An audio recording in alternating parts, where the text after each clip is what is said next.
Als je van Tijn Tauber een berichtje krijgt, hij is een van de meest bijzondere mensen die ik ken. Als vriend, healer en voorbeeld van hoe je op aarde kunt leven en tegelijkertijd continu verbonden kunt zijn met Source.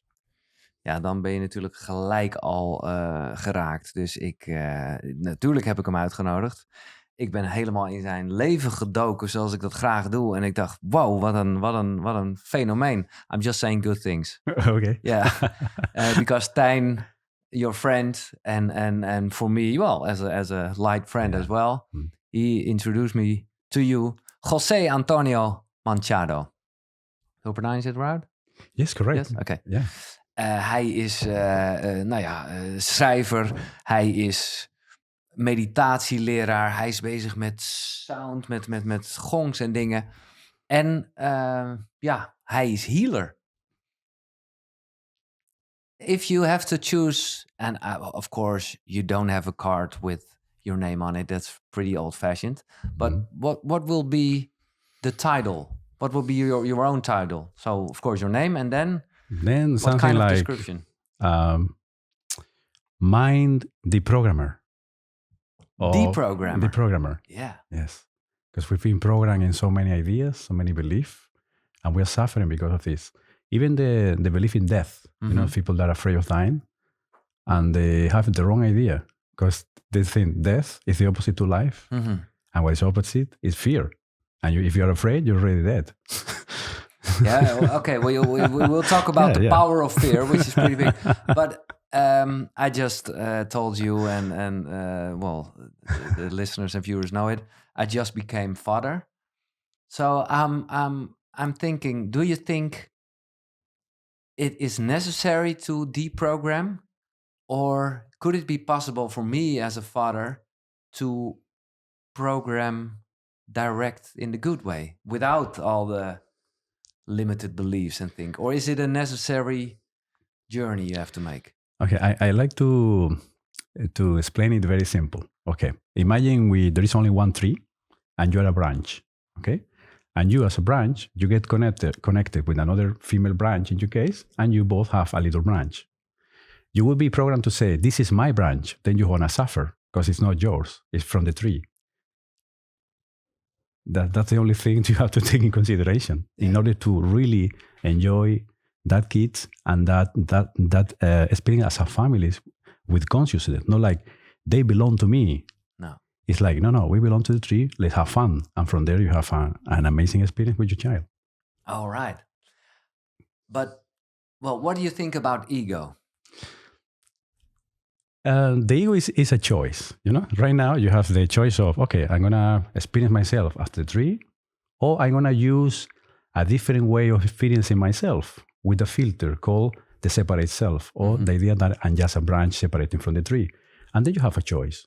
But in this moment, right now, you have the choice to drop yourself to your heart, feel the space of the tree, and therefore live yourself the life of a branch, but knowing that you're the tree. So ego is just a choice of experiencing yourself in a different way, which you as a creator here have always choices. Because we have the free will to choose. And then you say, hey, I'm going to actually play in opposition to life. And then I choose a choice called the ego mind, the separate self. This is a fun experience, but sooner or later you have to let it go when you apparently die. And then in your cemetery, there is this sign that is very suspicious, like, now he's resting in peace. Yeah. Why before I couldn't be at peace? Because you choose the ego, you see? Wow. But do you think that there is there's a meaning of ego? Is it useful? Okay. As a pure consciousness, we decide to experience something different. Then we create this world. And this world is the world of ego. No matter what you do, it's going to be the same thing.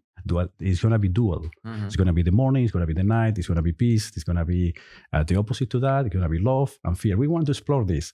And then this is the world of the ego. Then you can have a functional ego, like, for example, you go to Australia, somebody asks you, who are you? And you say, yeah, this is my name. Okay, and then you enter in Australia. Or have this dysfunctional ego. These voices that are talking to you, you're not good enough, there's something wrong with you, maybe you as a father, you're having doubts. This is the ego. Because if you're a father, life knows it's the right time for you. In your case, you wait until 40 something, 46, because maybe you were not ready. So right now is the right moment for you. But if the ego is doubting, it's in opposition to life. Yeah. So you see, then it's a negative thing. Exactly, and then you doubt, and then move. Yeah, but there's like a personality as well. Exactly. And funny enough, the root of the word persona, where you say personality, means per and sona. Is the real meaning is the mask that has made sounds. So you have a mask now. And you believe you're something different from pure consciousness of from life, and therefore you get yourself in trouble. That's the whole thing. Of course, I look to Josephine and I'm thinking, oh wow, I want to be her. She has no idea of exactly. It's all. She's fresh. She's pure. The tree is pure in her, and when you look at her, even without words, you start to feel relaxed and totally present, because she is giving you the feedback from the tree through her eyes. Or when she smiles at you, you melt down. Yeah. The mask in you melt down. Yeah. But in a certain way, I'm going to teach her and help her to be the personality. Exactly. Exactly. It's what some of my students are doing with the children. They say, okay, right now, I'm going to educate you, and I might program you, So, but be aware that you are something beyond the programmation. Okay, you need to be educated and so on, but you can choose anytime to let go. So this is always a way of consciously educate children. And sometimes we use this in some events. We used to do an event called Conscious Education with a friend who passed away, and then for a while we stopped, to give the parents some conscious knowledge that first, your son, it doesn't belong to you. No. And then in this society, some rules may apply, but at any time, they can actually, leave behind those ideas. And they have the choice every time to living a playful life without taking so serious the role that I am just a person. So it's good because at the moment they want to just let go, it's easier for them because they are not that much programmed. No. I don't know if I'm making sense. Yeah, absolutely. Yeah. So you started really young with, the spirituality way. Yeah. You were 19, and what happened then? My story is very short. When I was 5 years old, or 7, between 5 and 7. I don't even remember because time for me now is quite weird. Yeah, it's a concept as well. It's a concept, yeah. This life, is timeless, but we need a reference, right? So sometimes for me, it's difficult to find references. I remember I just wanted to be a painter. I love, every time I have a color pen in my pocket, I would use it and I will express myself. I was so happy, and I remember. I was in my house, and my mother went for a moment to the supermarket, and I decided to give her a present. Like, okay, I got this for my birthday. I have 5 pens, and for me they were like a treasure. Okay, I'm gonna paint this wall completely full of color. And when my mother came back, she would say, "Oh my God, you're the new, I don't know, Picasso. Yeah. Maybe you're, yeah." And I was super happy, and I was even, doing like a ladder with stuff in order to reach the higher part of the wall. And then I was so proud. So my mother came and said, "Hey man, come look." And my mother, I look at the wall, he look at me. Then as a tear started to pour out, I said, it's a tear of joy. But no, it was a tear of anger. She was so angry at me. Yeah. And she started to hit me with the shoes, saying that was a disgrace, it was not good.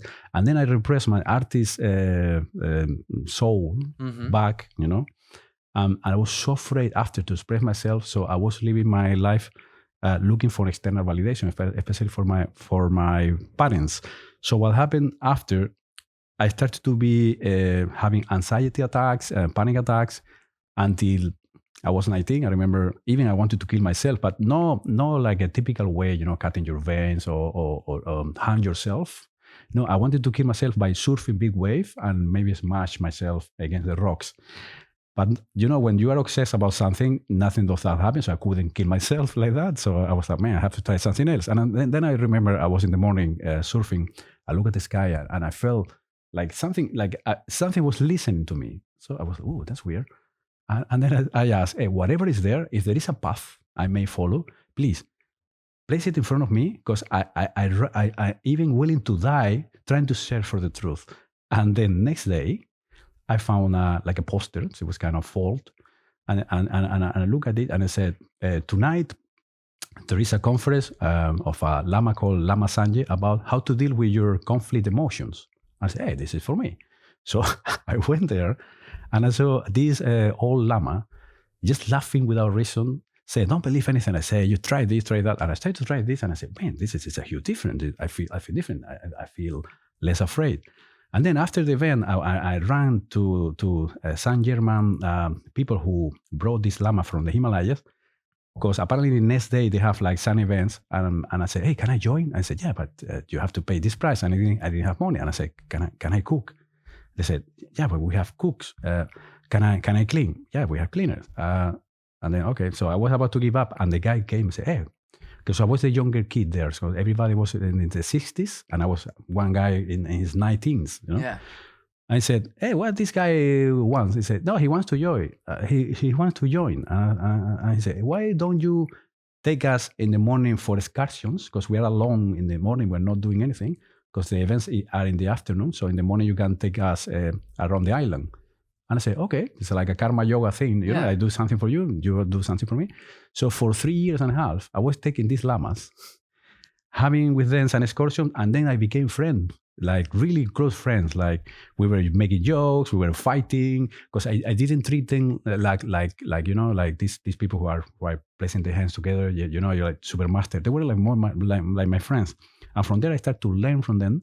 And then they even invite me to the Himalayas to have retreats with them.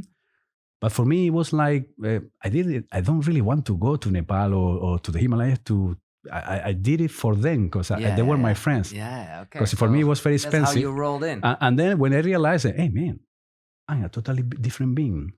And then when I reached my 24 years old, I remember one morning I woke up and I said, hey, this is weird.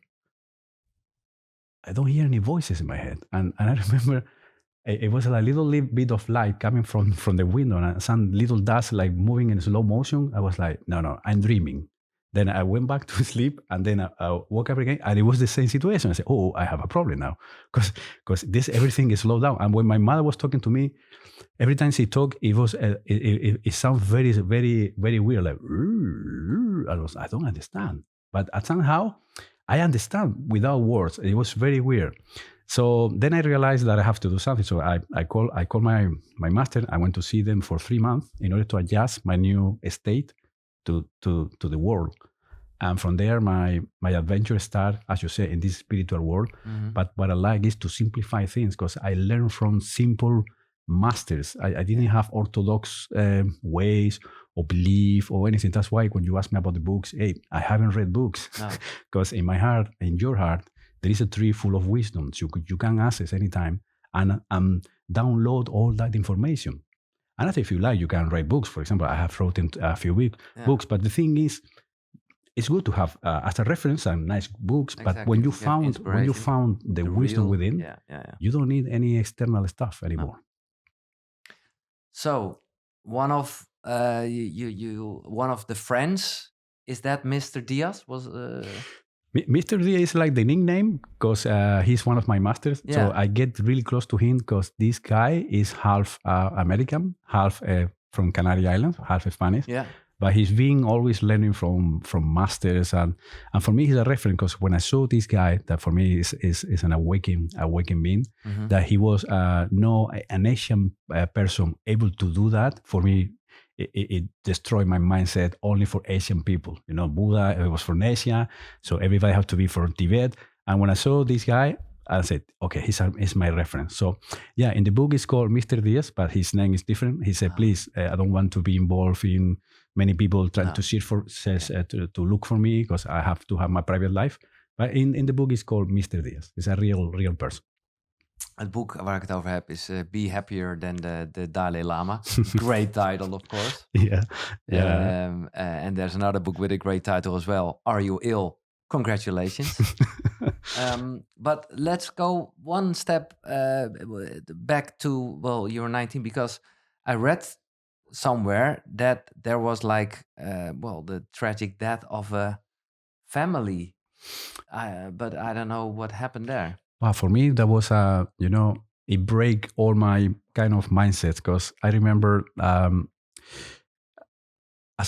reference is that I have back in the days I had a friend that he was a Hindi. Mm-hmm. So I used to spend a lot of long time with him, and they were using a lot of meditation. But for me, it was something weird. Okay, this for me it was my ritual thing, religious thing, and they were meditating, and they were really happy all the time. They were like really friendly, really polite, and for me it was kind of shocking, because they were kind of innocent but sure of their way, And one night, well, my grandfather, I was really close to him. He got sick, and I didn't want to see him in the hospital, because I wanted to have the memory that he was a healthy guy and so on. Yeah. Oh, you're right about this. Yeah. So I decided not to see him.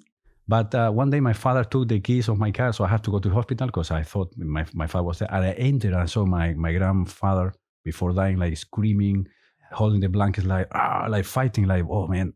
It really hurt me to see somebody suffering so much. So then he died. And then I remember when the grandfather of my Hindi friend was about to die, he knew that day he would die. So I was there with him. And I saw he was saying to everybody goodbye with a smile, giving them even hints. Okay, do this, take care of this, take care of that, do your meditation, that. And then when he was about to die, he just smiled and said goodbye. I just died with a smile. And for me, those different kind of death, it created an impact. Maybe for some people it's like ridiculous, but for me it was a shock. Like, how can you live? Can you die so peacefully?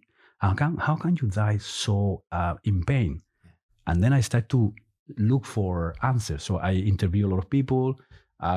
Until I found this master, but it was a long way of exploring and interviewing people for all kind of different backgrounds, even to people who were doing crazy stuff. Yeah.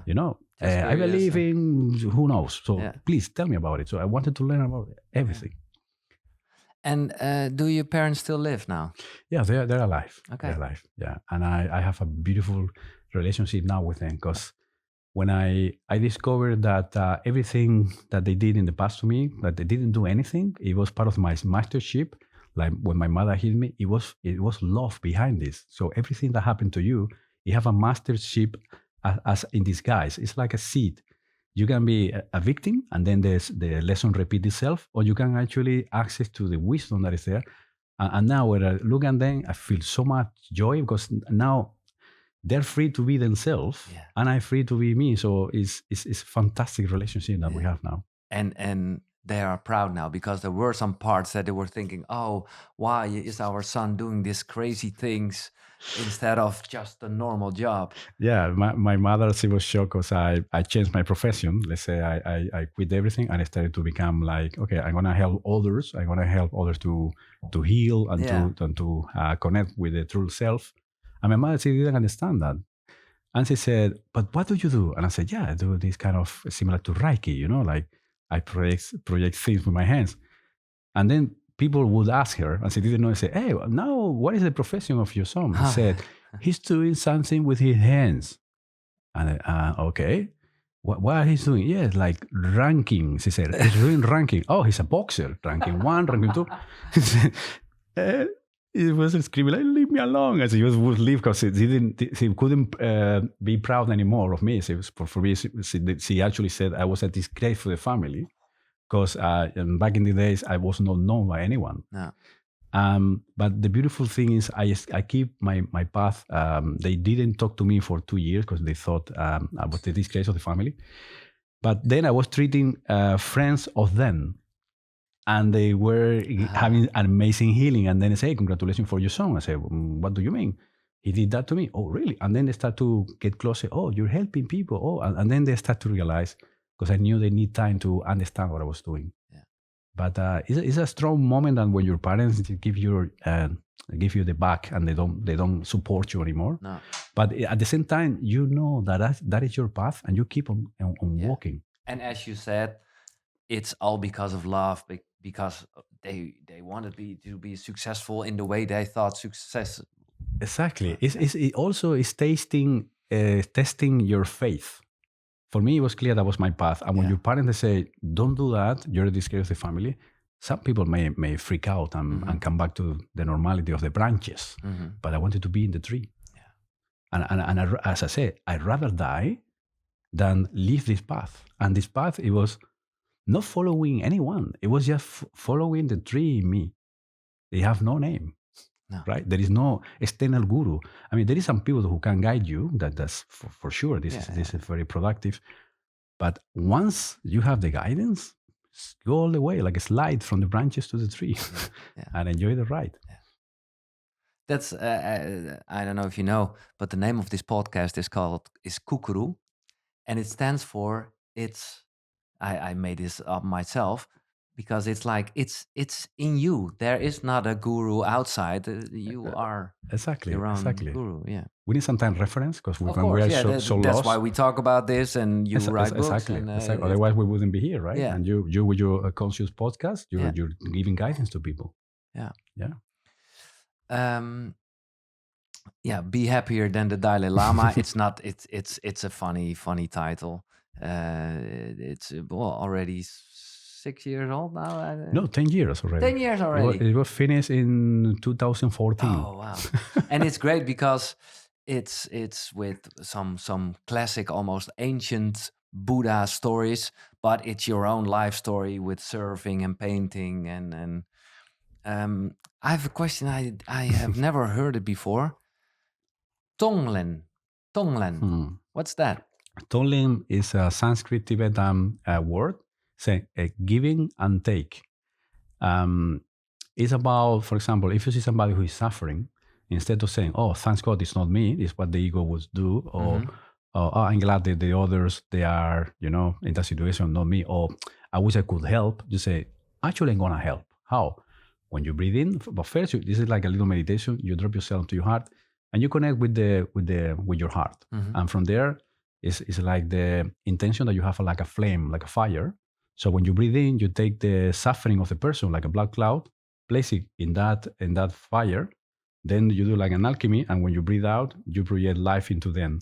That not only help the other person, but it help you a lot. So I'm using this practice with people with cancer. When they go to the hospital and start to see this, they start to actually get the suffering from others and then send back life, and they start to report to me that they actually feel better and they heal faster. Because we are here to help each other. Our expression is to share life. Not sharing fear is what the normality and the branches system want you to live. Yeah. Let's say it like that. Yeah. And what is healing? Very simple. Healing is the realization that you are not fear. You are life, not a part of life. You are life. The healing is when you start living and perceiving yourself as a just separate branch, and you realize that you're the tree of life. Then miracle can happen. What is a miracle? Shifting from the state of fear to the state of love. Yeah. In capital letters, life. Because some people, they confuse the real love with romantic love. This is part of the, the ego love, attachments. Yeah. Okay.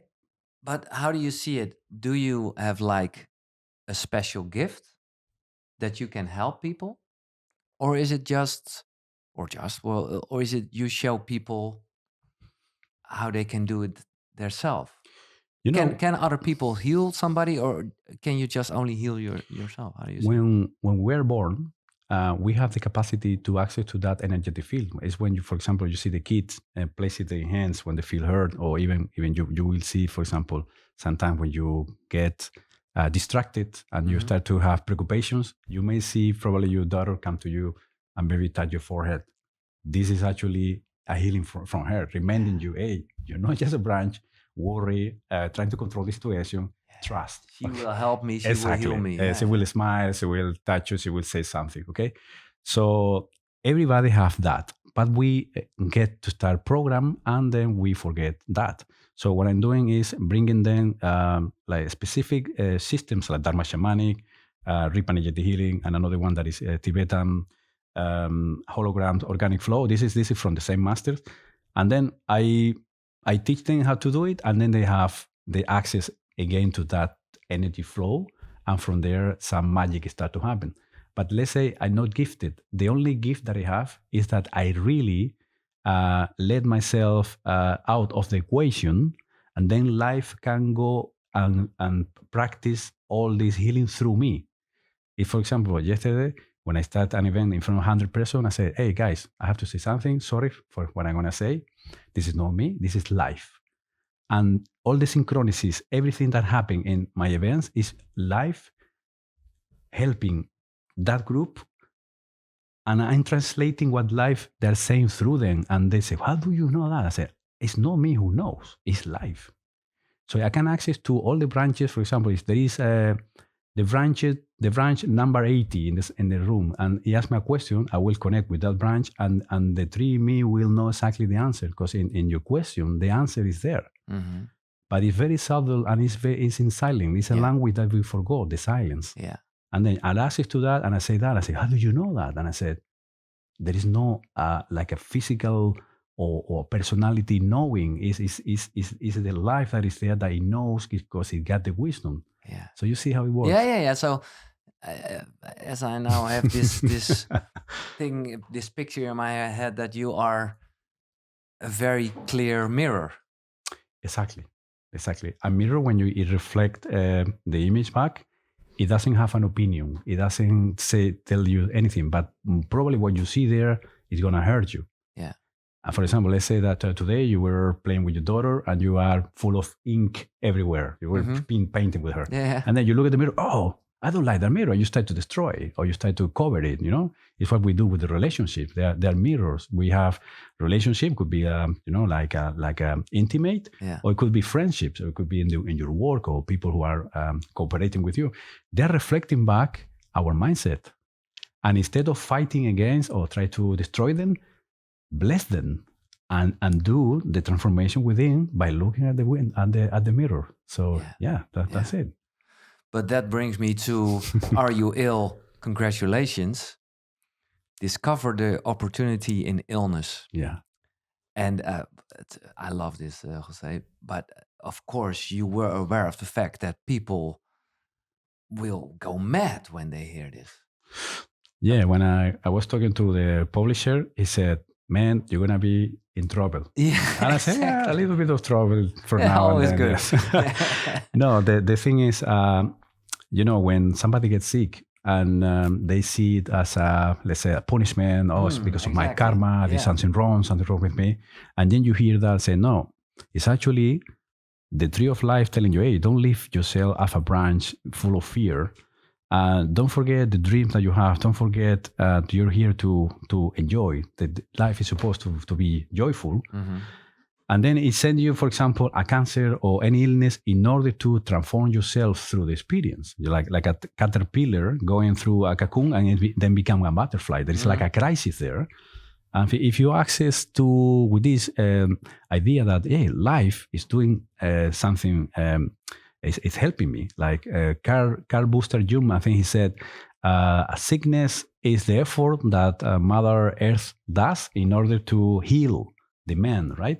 Yeah. So it's actually doing an effort for you. And then start to feel gratitude. Then start to change some patterns. I'm going to explain, for example, what happened the other day in one of my events. It was a woman who have in the right chest 2 tumors.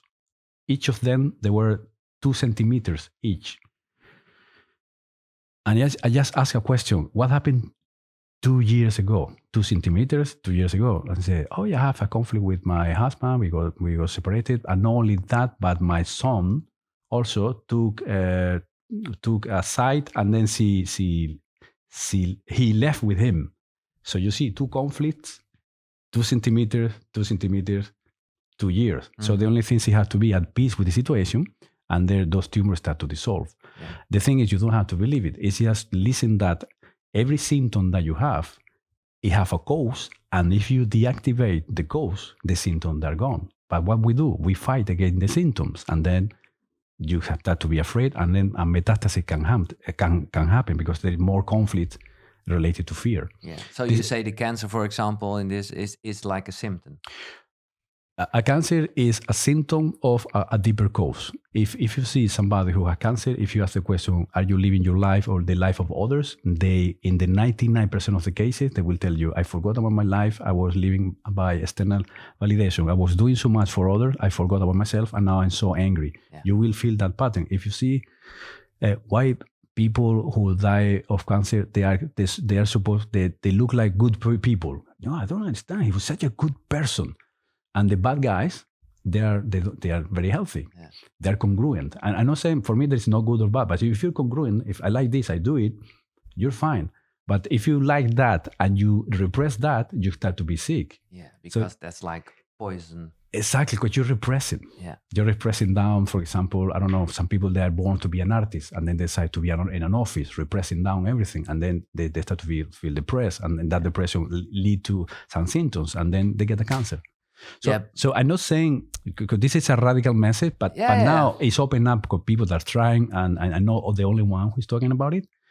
When you try to say to whatever symptom you have, hey, what can I learn from you? And you open up, you're going to see that there is so much love in order to wake up and be back to the tree. Yeah. But in a certain way, and I know you don't mean it that way, but in a certain way you say to people with cancer, oh, that's your own fault. No. Never. There is no fault. There is nobody who is guilty here. No. It's like, oh, you got distracted. Can you see, get this more relaxed? Hey, you got distracted. It can be fixed right now. Yeah. Because, oh, you fall. Oh, you already send a judgment to the person. And the universe is innocent. We are innocent. We can go live. We're creatures of God. We are branches of the tree of life. It's the same.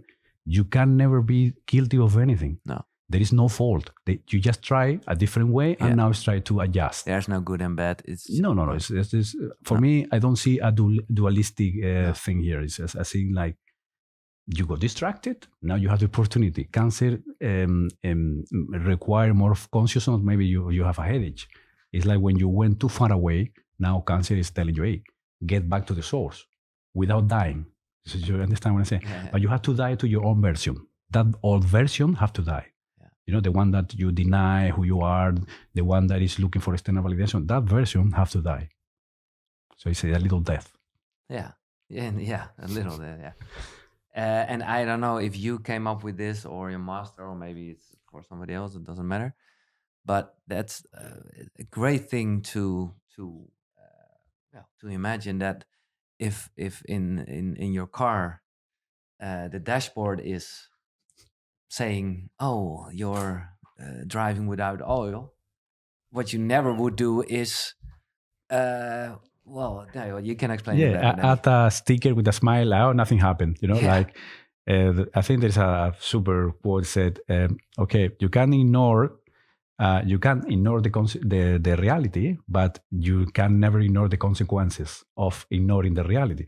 So if your car is telling you, like your body, hey, change the oil, change these electric things that they are not working, and you just play stickers like, positive thinking, you know, like smiley, you know, happy flower, then boom, and then you're gonna, you don't see it. Then. The car have to stop in the middle of the road, and then you have a bigger problem. So it's good to listen every day what is going on.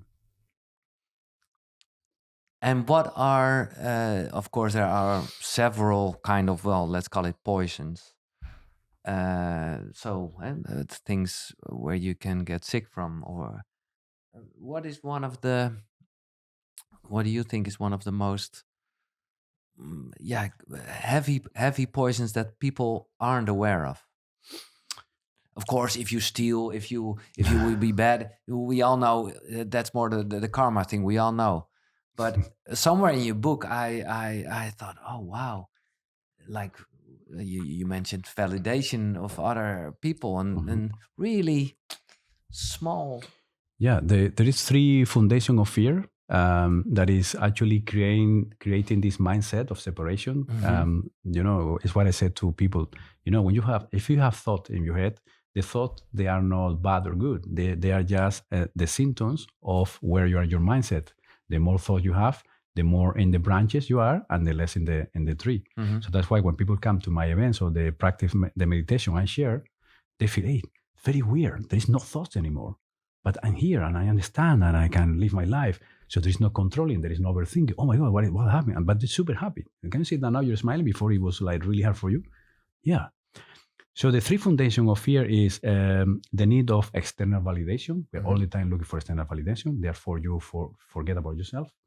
Another one is the need of controlling. So if you're controlling, it's because you don't trust life. Therefore, you have to do it by yourself.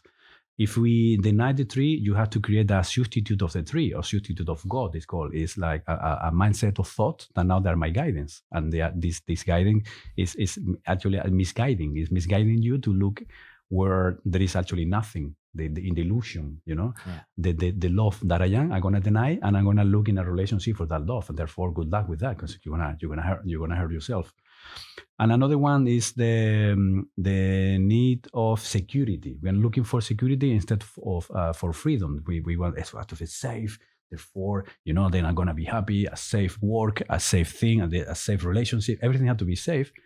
And in that exchange of freedom, at the end you get lost, because freedom is our true identity. We're supposed to be free. And if you see the society, people over there, they're not free at all. They're afraid. Yeah. See? Yeah, it's great. And how, it's a big question, but how could you get rid of those fears? Well, we have the foundation of love. For example, the opposite to external validation is self-discovery. If I start to discover myself, that's going to be against the external validation, especially back in the days. If you were meditating, you're weird, you're a black magician. Now it's more like, it is like a fashion. Actually, if you don't meditate now, you're weird. Especially in Holland, it's like, well, but it's good because now it's a fashion, and every fashion have the up and downs. But let's say that it's good to at least they don't put you in jail when you meditate. No. So then we have the need, the looking for freedom instead of security, and you start to, how can I make this day more free? How can I be more free in this situation? And then look for that freedom. It's like, especially in your mind. If you're free in your mind, it doesn't matter where you are. If you're in jail, I remember some masters, they were in jail by the Chinese, and they were expelled out of the jail because they were a bad example for others, because they were just happy. How can you be happy in jail? Yeah. So, and the other one is, instead of looking for control, is have faith in life. Little thing that will give you trust, and therefore you will become faithful about life. You will be having this faith, looking for new opportunities, new horizons. Thinking out of the box. The other day we saw walking a woman who was walking with a box, and she was kind of, this is a good symbol. So somebody with a box. I don't know if she was going to Carnival or something. She was in a box, like walking in the street. I was like, wow, am I dreaming here? So that was an example that's where all the time in this little box, and every time somebody challenge your box, you get angry. You see, oh my God, it's challenging my box. No, just let go of the box and see what is there. You see freedom, you see life, you see everything. That's why what I said to you before, I like to simplify spirituality, because life is simple. But if you see, for example, in the social media, people say, status in my relationship is complicated. We complicate life in so many ways and forms, and then say, wow, I don't know why I'm suffering so much, because you complicated everything. You're supposed to simplify. Yeah. The happy people, I'm not saying that you have to deny stuff or anything. No, it's living, but without complicating your existence. Doing the opposite, simplify. Yeah, it sounds so easy. But it's But our programs say, no. The more I have, the more I am. So you see, the more I do, the more external validation I get. Yeah. And then your inner being say, hey, be with me. And then everything you do is going to be magical, because it's effortless. Yeah.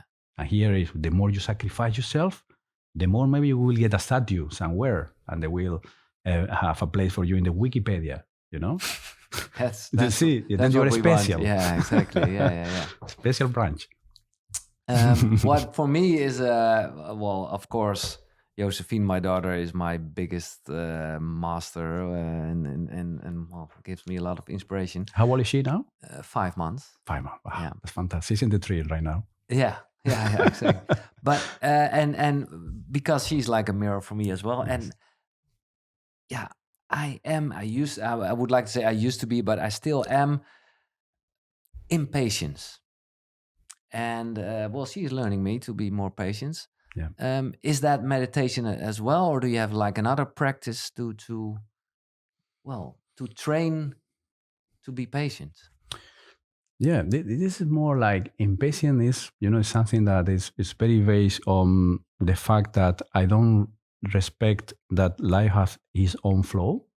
It's the typical example like you're baking a cake in the oven and you're opening. Is it done yet? Is it done yet? Is it done yet? And you actually delay the whole thing. Yeah. So no, I know life is taking care of this. So I share with people sometimes some mantras like the mantra. I mean, a thought comes. I tell you, hey, what is this happening? And you say, I don't know. I know that life is taking care of me. So I know the oven is baking the cake. It's not me who's baking the cake. I did my part, and now I trust. It will take the time. And then when there is impatience, no. Everything has to be, because we are programmed to have everything fast. And that is a trap, because we don't actually allow the flow of life to actually maybe to give it some, to make it mature, to flourish. We take it like this, and instant gratification, as it's called. Yeah. And then the kids, especially now, is fine, but when she become a teenager, that's gonna be a mastership for you. Okay. Of patience, especially there, they're gonna challenge you a lot, because kids, they're supposed to give you some contrast. For example, I remember a friend, her name is Jezabel, she's very spiritual, and she said, spirituality and money, they don't go together. This is another misunderstanding, because everything is energy. So if I don't have anything against money will come. If I don't have anything about a friend, that friend will come. So that's exactly the same thing. So she was like so in opposition to money, that one day she was meditating, and the little girl, I think she was 5 years old, she touched her in the shoulder, said, Mom, you know what? Stop meditating and get out there and get some money. Because money is the most important. I want money. I want to have a nice dress. And I said, oh. And I said, yeah, you are creating that by contrast. You see? So the kids will give you the contrast. If you are very spiritual, they will do the opposite. Exactly. So you see, they have to see you as a reference, as a clean example. So don't impose anything to the kids, and then they will respect you and value, and they will go for it. Otherwise, they will be your contrast mirror. They will reflect the opposition of what you're doing. It's fantastic. It's a mastership. Great. So I ask you about the books. No books at all, or is there like one book you can mention your own books? Yeah, you told me you have this question. Like, I have this question. And I like to break traditions. Yeah, I love it. Yeah, but the thing is, if I recall properly, I remember only one book. Well, actually two. Now I come in another one. One day I got this book. I think I was in my 17 years old, and then I started to open up to something else. It was the Ninth Insight. The Ninth Insight. I think that's the name. Okay. And what's it about? The Celestine Prophecy, probably. Celestine Prophecy, I think. I know what you mean. Celestine's Belofte. Celestine Prophecy, yeah. Okay. I think in Spanish we tend to change. I think Celestine Prophecy in English, right? Yeah. So it was about there is energy, there is synchronicity, there is this, there is there. Probably the connections will guide you to, and that for me was wow. Dan Brown. I'm not sure. Probably. I think James. It looked like the singer of Metallica, Jane Hetfield, or something like this. Something like that. I don't know. It sounds like similar, because as I said, it was when I was now I'm 48, and it was when I was 17. So it was a long time ago. I'm still amazed that I have that memory. And then it was another one who really, really made an impression in me, because I was having what people call lucid dreams. Yeah. And then my master, they encouraged me to do a lot of these projections at night, and I could actually access to information. One person said, man, you're not crazy, read this book. And it was a very thin book from Krishnamurti. It's called At the Feet of the Master. Are you familiar with this? No. It's actually, when he was a child, he was going to the astral world, to the dream world, and he was getting information from a master, and he wrote down that information. So for me, it was an opener to say, hey, this is actually doable. Yeah. So I'm not crazy. I can actually access to the same thing. And from there, I felt actually very easy in my lucid dreaming experiences. I would say these two books. Yeah, great. But the rest, I just access to my inner information. Yeah. And that's it. And do you still work with lucid dreams? Yeah, I teach people how to lucid dreaming, because lucid dreaming, for me, I love the fact that back in the days, this amazing lamas, they said, you know what, we're spending 8 hours sleeping every night. So if we become 80, it's like 25 years sleeping. So why don't we keep on reaching information and learning? And then the dream, I think they made that things like dream yoga and this kind of things. For me, it's something that I use every day, even in my siestas, in my naps. Because for me, I don't get fooled by the senses. When I go to sleep, I know that I'm dreaming every night. I never get lost because I know that I'm dreaming 24/7. So if you are not sure, when you go and dream, if, for example, right now you are in Africa, you are in different race, different color, maybe you're a woman, you believe it and you keep on going, right? Exactly. But then I say, hey, wait a moment. That's not me. No, I know that. And then I connect with, and then I can, instead of being reacting to what my subconscious mind is giving me as a release, so every night the subconscious mind is releasing information because we have a lot of information, it creates like a story. So you can be reacting to that, or actually flying, or going to some wisdom temples, or access to masters, or you can do so many things conscious wise that you're gonna be amazed. Wow. Yeah. So, and so, for example, yesterday or tonight, what are you planning to discover during your dreams? Are you thinking about that beforehand? No, I don't plan anything. Okay, well, sometimes, I mean, this is gonna sound maybe a little bit crazy. I don't know, but you can meet somebody in the dreams. Mm-hmm. Like today we meet. We have the let's say the ubication, the coordinates, and we came. So in the dream world also. Yeah. But the other person has to be also in the same awareness that you are, that it can actually access. And you can meet the person. And the way I discovered it, it was a long time ago. We were practicing this with, back in the days, I have a girlfriend. And we were starting to discover that you can actually wake up in the dreams. And then we decided to do an experience together. So I remember when I went to sleep, I dreamed that I was in New York in a hotel. Yeah. No, actually it was like a restaurant in a hotel, in the top of the hotel. And we were having dinner. And I said, hey, you know what? This is a lucid dream. I said, no, it's not. Look at the ticket. We came to New York. I said, no, I'm going to jump out of the window and I'm going to fly. She held my hand and said, don't do it. You're going to kill yourself. I love you. I said, okay. So I stayed. Then I woke up. I said, oh, damn, it was a dream. Wow. And then next day she came in the afternoon. We didn't see each other in the morning. So she lived in another place. So she came and said, sorry. I said, what? Yesterday, I thought we were in New York. And I said, for me, it was a shock. Like, wow, we can connect through the dreams. And from there, I started to explore more. But as I said, that was when I was 19 years old. For me now, it's an evidence that I can meet my masters, I can meet students, I can be, because it's the same thing like this in this reality. But the thing is, we're not conditioned by the rules right here, like gravity and all the rules. That's why you can fly, you can access like this to different spots. But people think this is weird, but it's not. It's actually something natural once you deprogram your mind. That's why I'm teaching this in my retreats, my seminars, even some lucid dreaming events that I have online. So people ask it, they say, man, I'm having my own lucid dreaming, and it's very, very easy. Yeah.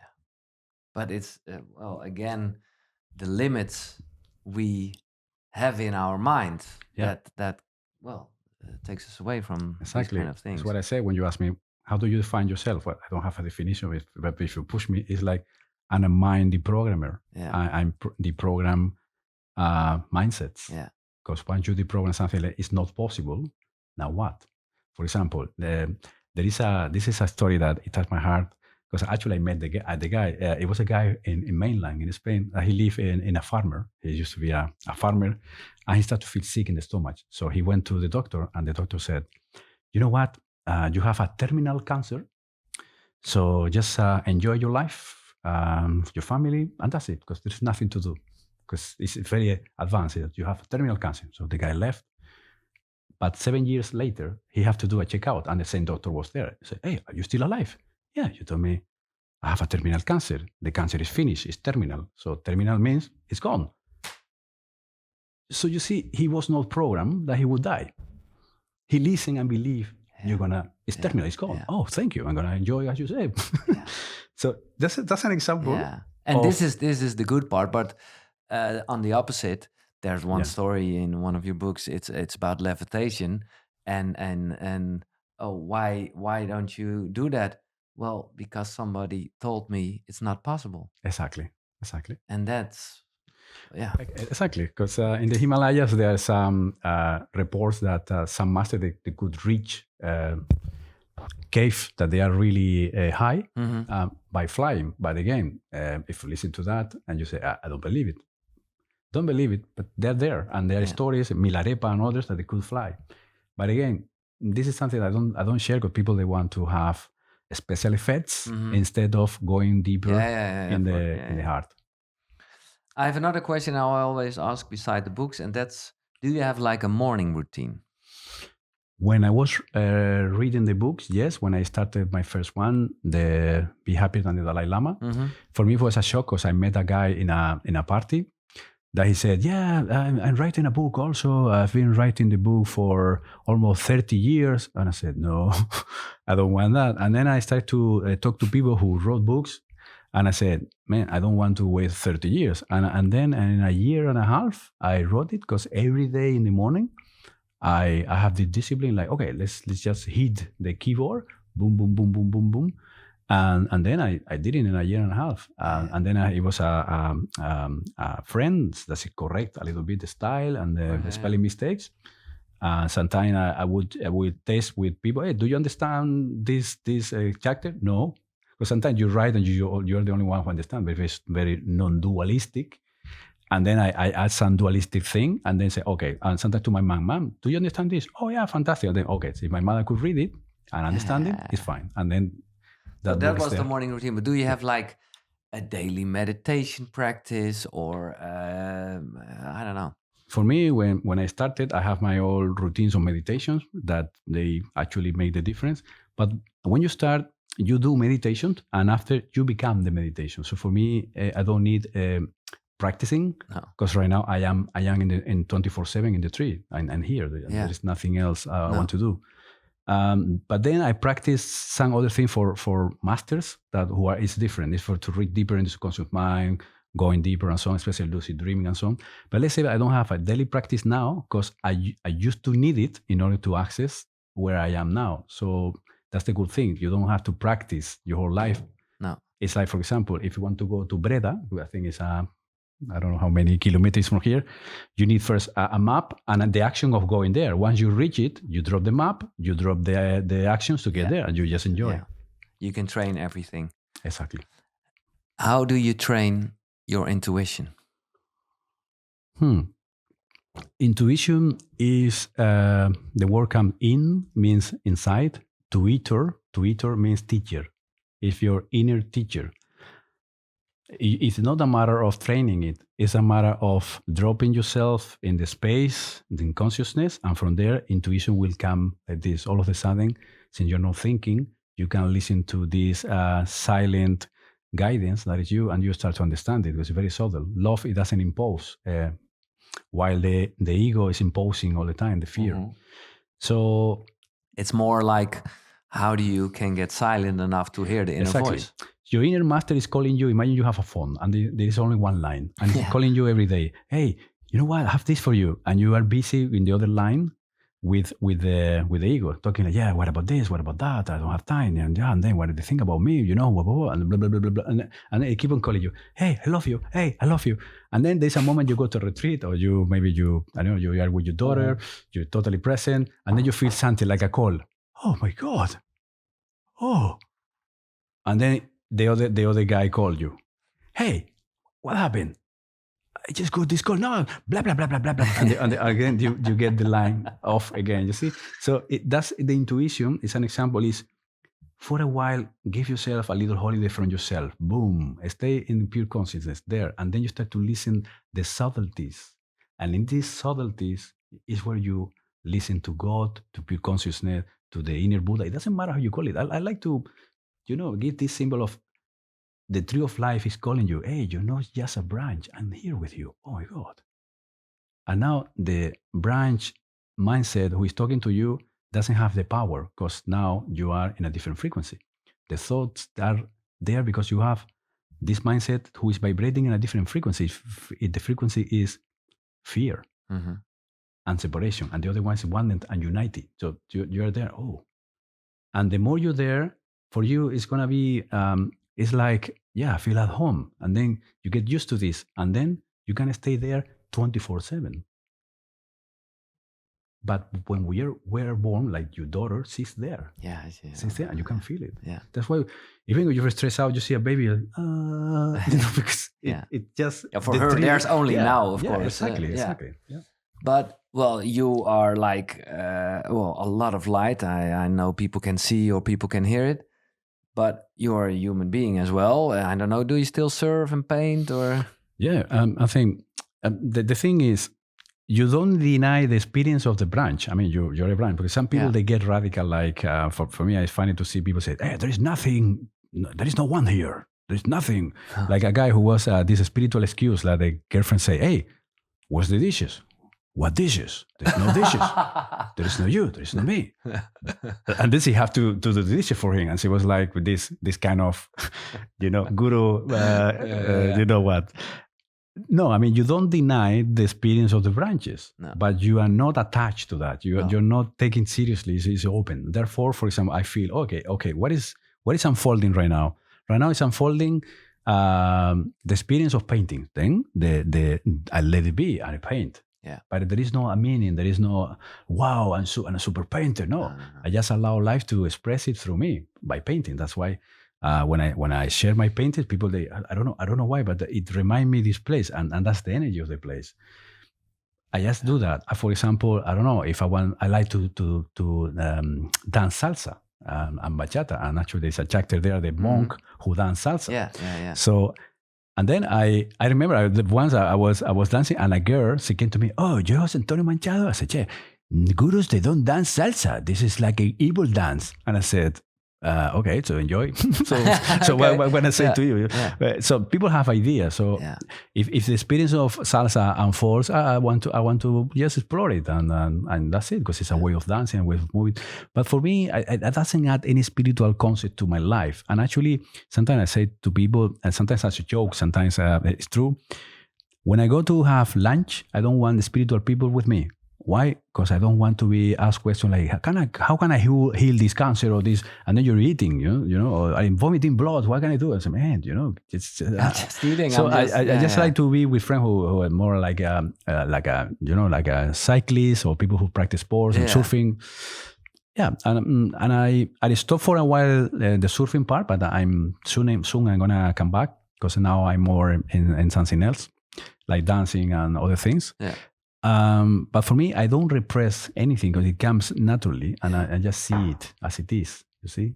But how do you deal with this machine? With mobile phone? Yeah, in normal life, because of course there's like a toxic part of it, but it's also a thing where we can get connection. Yeah. Talking about social media, how do you not drown in that?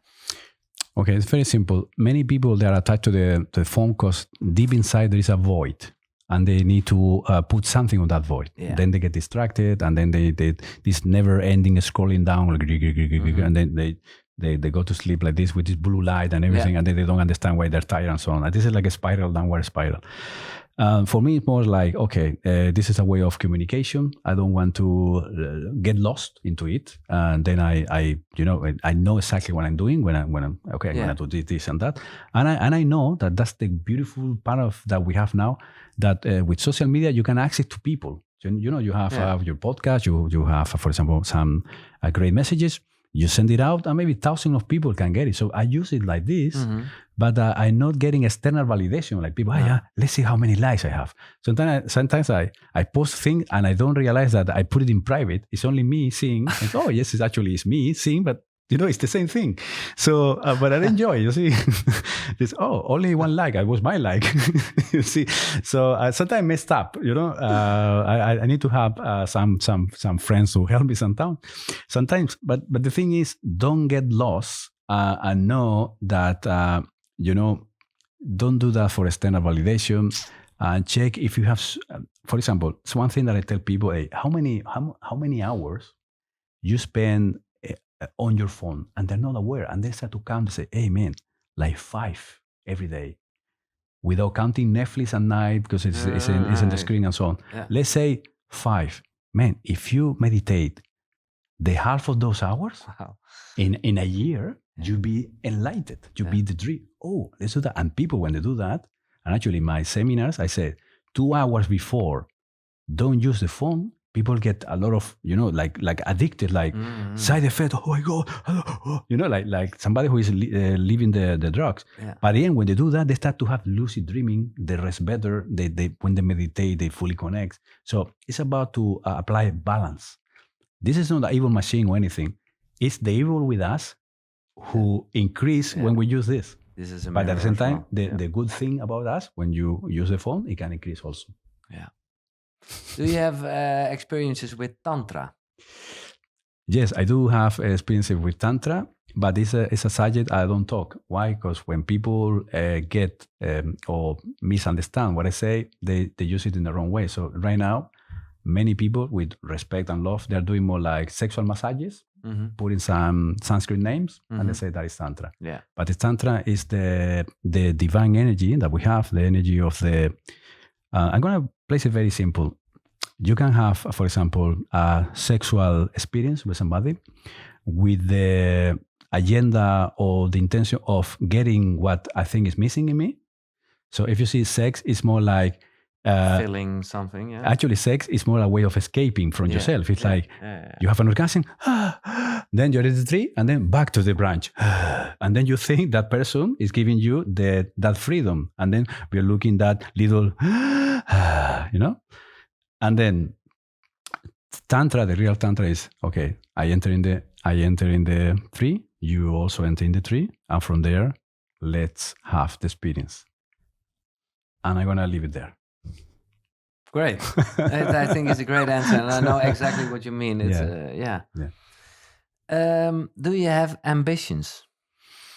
No, I mean, I would say it's more like projects and let's say something to share. Because ambition it comes so that I'm gonna gain something. And for me, the real success is with this: how many lives can I help? Yeah. You see, that is success, the measurement for me. So for me, is every project is aligned with my inner peace. Whether if you see people, sometimes they get in project where they lose themselves, they lose the health, they are burned out. So it's more like, I have this to share. I have this idea about this event. And so I talk to people who are helping me. So thanks God, I have a lot of people who are helping me. Yeah. And from there, we have objectives aligned to our inner peace, and therefore magic happens. But I don't have ambitions coming from the ego branch. I want to be a bigger branch or a bigger, special. Okay, but in a certain way, like a book, it inspires people, it helps people, and maybe it's a bit of an ego thing to write it all down, but I'm glad you did it.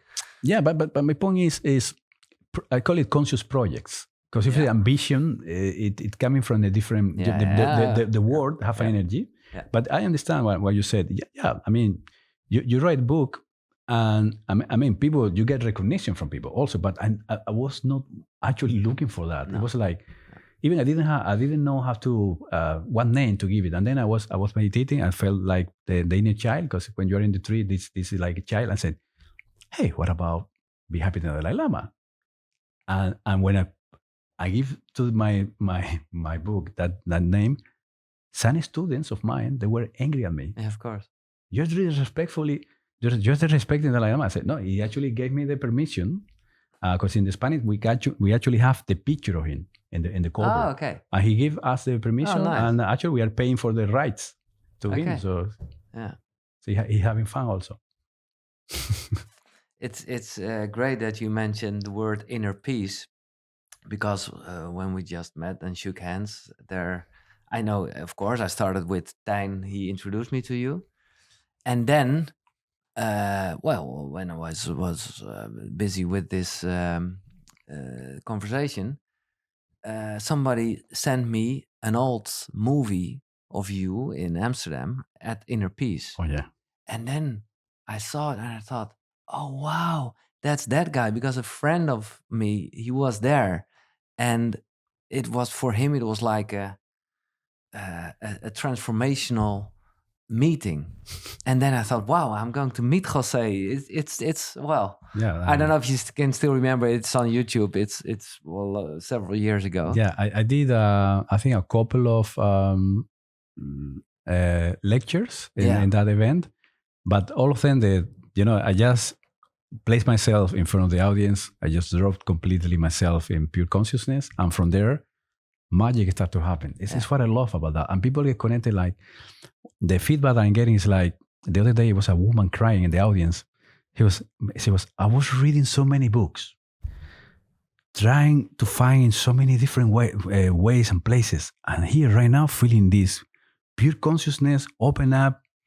She was just crying of joy, and then it made me cry, and everybody was crying, like 100 people crying with her, because we felt the joy of simplicity. You see, and people are seeing that in my teaching, because it's very simple. I'm not going off like a super guru or anything. I just say, I'm your friend here, and then we have fun, and that's it.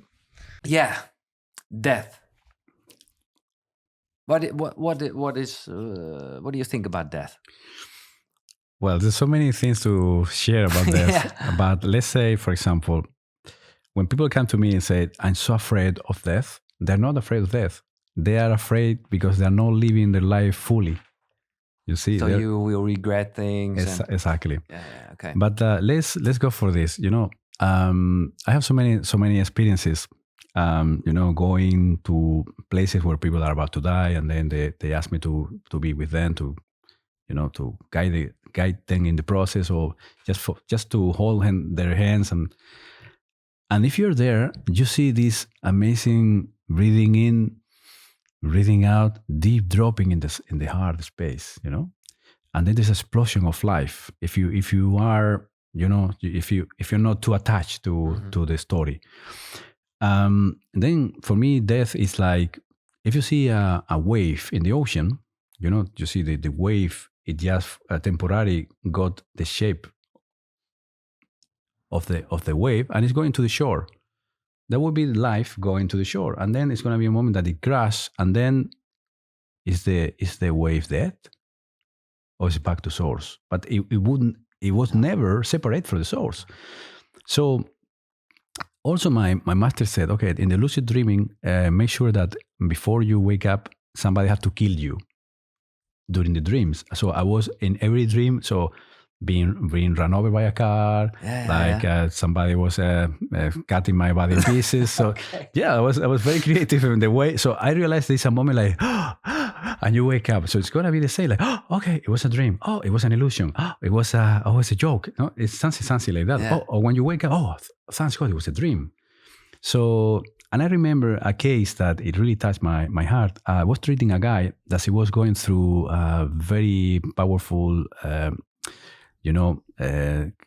chemical process in the body with a lot of things. Okay. And he was so, he changed his mindset and everything, but the body was so damaged. And they went to the hospital. He was dying in the hospital. I was not there. But the wife came to me. He said, you know what? He was about to die. Like a few hours before, he was like, oh my God, I think I'm not worthy of such bliss. Oh my God. He said, Jose was right. Tell him he was right. But right about what? Did you just tell him? And then she came to me and said, she was smiling, laughing, saying, oh my God, I know words of such a joy and love. And he said, you were right. And I said, yeah, because we were talking about this. And I told him, hey, if you remove the idea of death and you allow yourself to explore it, open yourself up to it without any label of expectations, you're gonna see that is life in capital letters there holding you. And then he said he was right. And for me, it really touched. I cannot tell you more because I haven't physically died yet. Maybe I will appear, I don't know, in one of your, as a spirit, or you use the wiki witch, how you call this? Yeah. But the thing is, for me, death is just an idea. Yeah. And it's not the end. It's a flow. It's like a branch. It gets for a while going down. Oh my God, I'm dying. Boom. And then back to the ground, back to the tree. And do you think you will regret anything about this life as José? No. Because what is a regret? It's the idea that something was supposed to be different. Life is giving you exactly what you have to be. Yeah. That's it. I mean, from the perspective of a branch or of the personality, it will tell you a lot of things. But in my case, there is no this energy anymore. No. This is an open space. Yeah. But in a certain way, maybe it's hard to say, but that, well, it's because I'm on this pink cloud now. Well, you should have been such a great father. And of course, in a certain way, you are a father, and we're all, but that's, well. Yeah, you mean you're talking about your experience, or it's like me? Okay, like since I don't have any kids, okay. Yeah. Having kids for me is something that it was never latent in me. It's like, no. But also I was traveling. For me right now, my family, like Jesus and others said, brothers and sisters. For me, my mother is actually Mother Earth, and my father is the universe. So it's a big parents that I have, and the rest are sisters and brothers. Yeah. So for me, I don't feel in my case to have a child, because I don't have the time for it. No.